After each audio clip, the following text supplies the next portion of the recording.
Why are you getting in my way? Since I said I'm going to live here, I'll take everything unnecessary outside and quickly bring in my stuff. My mother-in-law announced loudly outside the store I manage. My husband Sean, who was standing next to her, just laughed. At that moment, a black car pulled up. My name is Shelley, and I'm 31 years old. Sean and I got married 4 years ago. His father passed away when Sean was young, so his mother raised him alone. Sean graduated from university and got a job at a local manufacturing company. He's kind-hearted and soft-spoken, but he's easily influenced by others, which makes it hard for him to advance in his career.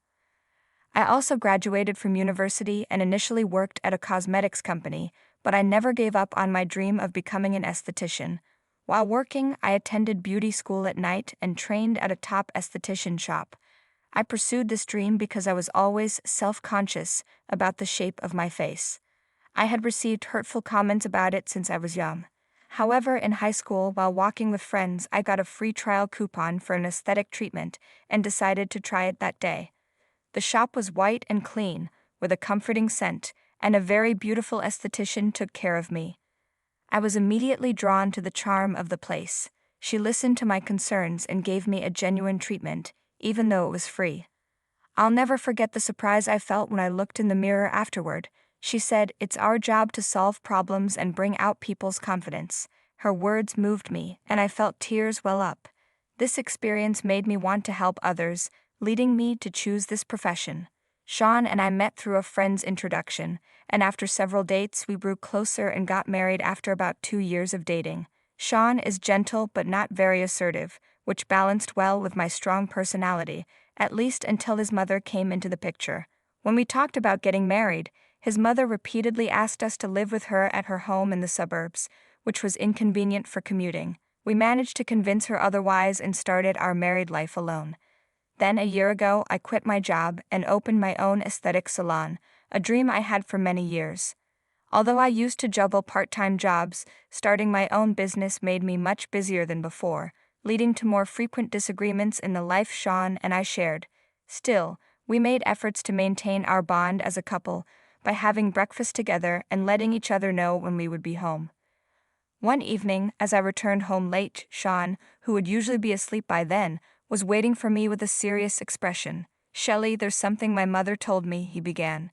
He revealed that his mother had accumulated debts, and it had reached the point where she had to sell the family home. I was shocked. His mother had always been reckless with money and lived without a plan. He further explained that his mother had used the money his father had saved for Sean's tuition, forcing Sean to rely on scholarships for university. This behavior was why I had refused to live with her when we were newly married. The sale of her house meant she would have nowhere to live, which made me feel uneasy. "Can we let my mother live with us?" Sean asked, but I quickly cut him off. "It's impossible. We absolutely cannot live together. I don't mean to speak ill of your mother, but she would end up dipping into our living expenses. Isn't your mother still working? She should rent an apartment with her income and live alone." I strongly appealed to Sean, desperately wanting to avoid living together. It hurt to criticize his mother, but it was necessary. "No, actually there are debts that can't be covered even by selling the family home, so I suggested cutting expenses to allocate more towards debt repayment," Sean replied. "You can't just decide that," I responded. "I understand what you're saying, Shelley. I take back what I said earlier, and I'll talk to her about living on her own," he said, but I was skeptical. Sean always seems to accept my opinion when he's with me, but he becomes speechless in front of his mother. I was deeply anxious that his mother might eventually force us into living together. Sure enough, the next day, I got a call from Sean's mother. "Shelley, this is terrible. Do you really hate the idea of living with me that much? I held back when you two first got married, thinking you were newlyweds, but this time it's unavoidable. I'm about to lose my home. Even if we're not blood-related, what kind of cruel daughter-in-law are you to abandon a mother?" My mother-in-law harshly criticized me. "I'm sorry, but I have to oppose this. Our house is too small for even the two of us, so we can't provide another room." I calmly explained to her, but my calmness only made her angrier. "It's unacceptable for a wife to go against her husband's words. I will retrain you to be a proper wife, so be prepared," she said and abruptly hung up the phone. This was another reason I refused to live together. I've always struggled with her domineering personality. It's frustrating how Sean gets swept up in her assertiveness and becomes submissive. The next day, even though it was early morning, my mother-in-law showed up at our house. "Sean, Shelley, are you there? I've come to talk, so open up quickly," she called out loudly without using the intercom and banged on the door. Worried about disturbing the neighbors, I quickly let her inside, but she ignored me and went straight to wake Sean, who was still asleep. "I have to move out of that house by next week. Don't worry about what this daughter-in-law says, quickly start preparing for my sake," she said, hitting Sean on the back. I wondered how a man over 30 could be treated like this by his mother, but I couldn't just stand by and watch. "Mother, please calm down a bit," I intervened, to which she directed a sharp glare at me. "How can I calm down? This situation is your fault. It's because of your selfishness," she snapped. Tension filled the air between us. Sean, seeing this, said, "Mom, I'm sorry. I'll figure something out, just wait a little longer," and suddenly began to apologize earnestly. Seeing him like this left me dumbfounded. However, my mother-in-law seemed somewhat satisfied with his response. "You have 1 more week. Make sure you sort it out by then," she said, and then left. "Sean, why do you act so helplessly, and what exactly do you plan to do?" I asked as I pressed him. Sean visibly became angry. "Be quiet, Shelley. Can't you show a bit more understanding? Why am I always the one being blamed?" he shouted and then covered his head with a blanket. Sean raising his voice was unheard of, and I began to feel anxious that something unusual might happen this time. My premonition was right. The situation worsened the next week. As set by my mother-in-law, she and Sean took an unexpected action. That day, I visited the bank in the morning for work and planned to head to the store in the afternoon. The store opens in the afternoon, so I had left the preparations to my staff. However, before opening, I received a call from my staff telling me there was a serious issue at the store and that I needed to come quickly. I changed my plans and hurried to the store. To my surprise, when I arrived, my mother-in-law and Sean were confidently walking around inside. "What are you doing? Customers will be arriving soon, so please leave," I said. There were several beds in the store, separated by partitions, but my mother-in-law was lying on the beds and measuring them. "What are you talking about? This is a viewing, isn't it? There are beds here, and this room is perfect for me. I don't need all of it, but I will use at least half. It's equipped for privacy, and it's discreet, so no worries. But this bed is a bit small. I'll use 2 of them," she said while arranging 2 beds together by herself. Incredibly, Sean was smiling and agreeing with her plan. "Sean, what is this? Moving here is not something I can allow.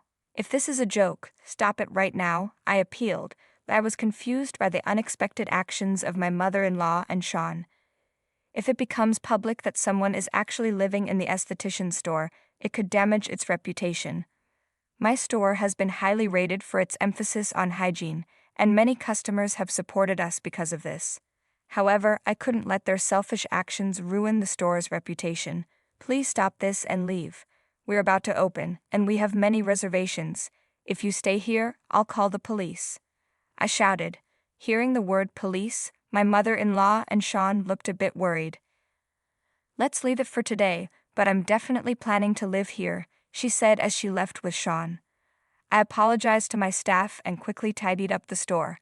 I expected my mother-in-law to be unreasonable, but I was shocked that Sean went along with it. From the look on his face, it was clear he had decided to side with his mother.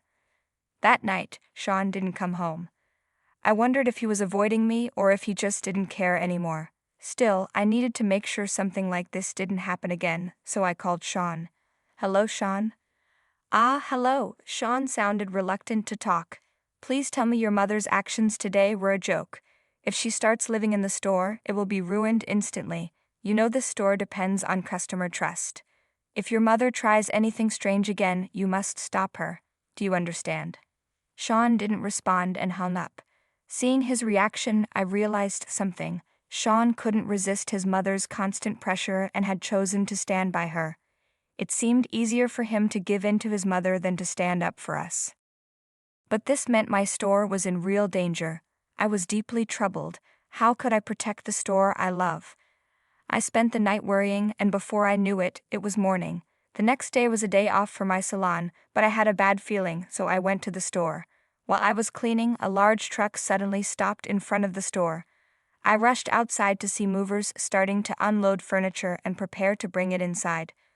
When I asked the workers, they confirmed that my mother-in-law had requested this, and they were trying to bring her furniture into the store. "Please wait, I cannot accept this here," I firmly protested, but the workers didn't stop. They were just doing their job and had to complete the work they were hired to do. I managed to convince the workers to pause temporarily and quickly called for help.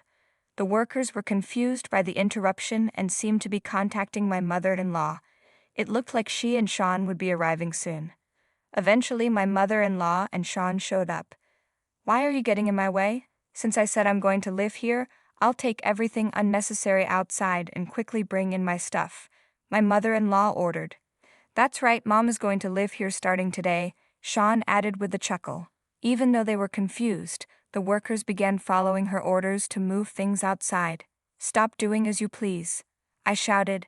Just then, a black luxury car stopped behind the truck. A large man in a double-striped suit and a stylish hat stepped out of the car. His commanding presence was immediately noticeable. He was clearly no ordinary person. The man approached with a deep voice. "What's all this commotion? Isn't this disturbing the neighborhood? Shelley, are you having some trouble?" "Yes, I am. These people are trying to take over my shop and live here," I responded. Hearing this, the man looked towards my mother-in-law and Sean and calmly asked, "It seems there is some sort of trouble here. Is there a reason for this?" Overwhelmed by the man's presence, my mother-in-law hesitated. "What are you talking about? Don't meddle in family matters. This woman is my daughter-in-law, so what's the problem with moving into her house?" At that moment, the man gently removed his hat and said, "I see that's what this is about. My daughter has always been well taken care of by you. I hear about it often. Sean, it's been a long time," he said with a warm smile. "Father-in-law?" Sean stepped back in surprise. This man was, in fact, my father. His appearance was far from ordinary, and Sean had always been intimidated by my family. We didn't have a wedding ceremony, just a meeting between the families, and since then, my father and my mother-in-law hadn't met. At that meeting, my mother-in-law and Sean were so intimidated by my father's presence that they left quickly without much conversation, and it seemed my mother-in-law didn't remember his face. "Father-in-law, it's been a while," my mother-in-law said, sweating profusely. "No, I haven't caused any trouble. I just brought some belongings because I thought I could live in Shelley's shop. I haven't caused trouble for anyone," she explained, trying to act innocent while urging the workers to continue. "You intend to live here?" "I can't permit that," my father said sternly. "I own this building. The first floor is rented out as Shelley's aesthetic salon, and my daughter and I have a formal contract as the landlords and business operators. It is not allowed to use this place as a residence. If violated, you will need to vacate immediately." "I've just witnessed a violation. According to the contract, you must vacate immediately," my father said with a piercing gaze. I could feel the overwhelming authority in his eyes. "I understand. I can't make any excuses for this violation. We will vacate immediately," I responded. My father nodded and turned his gaze to my mother-in-law and Sean. "As you heard, I've agreed with the tenant to terminate the lease. If you enter here again, I'll have to call the police. You are now outsiders. Please leave this place." Saying that, he led me inside the shop, and we closed the shutter in front of them. My mother-in-law and Sean stood there, dazed for a while, but soon I could hear them arguing with the movers. The movers, needing to rush to their next job, eventually left the belongings on the roadside and departed. "Sean, handle this for now.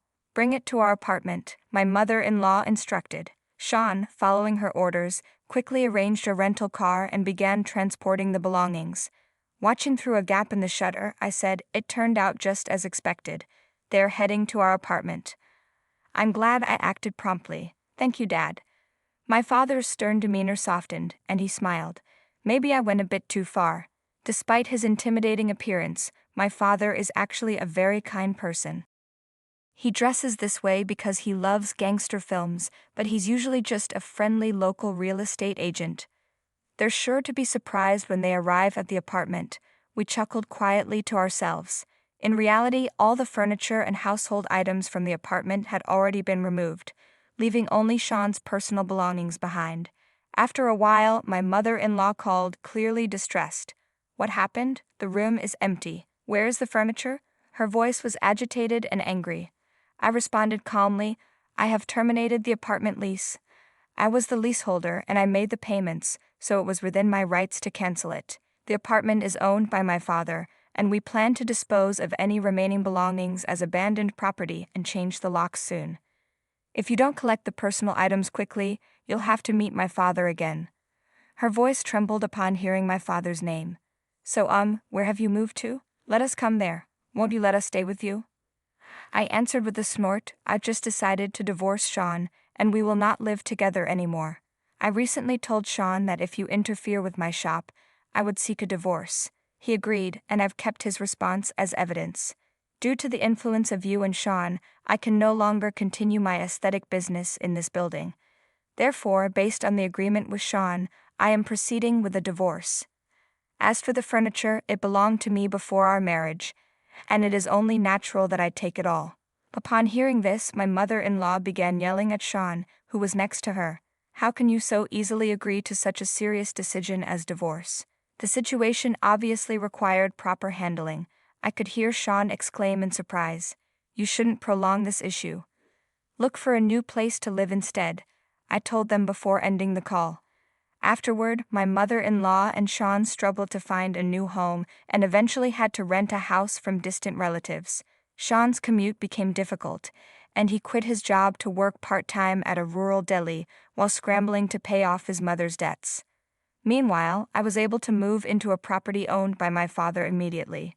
As for the termination of the aesthetic shop's lease, it was actually part of a plan, and in reality, the business continues to operate as before. Now the popularity of my aesthetic shop has grown significantly, and it's become so sought after that reservations are difficult to secure, even attracting celebrities. We warmly welcome male clients, and I regularly provide various beauty treatments for my father. Although he is nearing 70, the regular care at our shop has rejuvenated his skin, making him feel a bit closer to the actor he has always admired. Through these experiences, I've come to realize again that the essence of my job is to give each client confidence. The memory of my first free aesthetic treatment when I was in high school remains vivid, and the excitement and fresh feelings from that day continue to inspire my daily work. That experience taught me what I should offer through my interactions with many customers. I also think about Sean occasionally. If he had more self-confidence, perhaps a different future could have been possible for him. Despite being so close to me, it was difficult to provide him with the right support. His situation has taught me how challenging it can be to offer objective help due to closeness. If, in the future, Sean visits our aesthetic shop, I plan to interact with him impartially and spare no effort in supporting him to maximize his potential confidence. If I can give him the courage to take a new step forward, I believe it would be profoundly meaningful.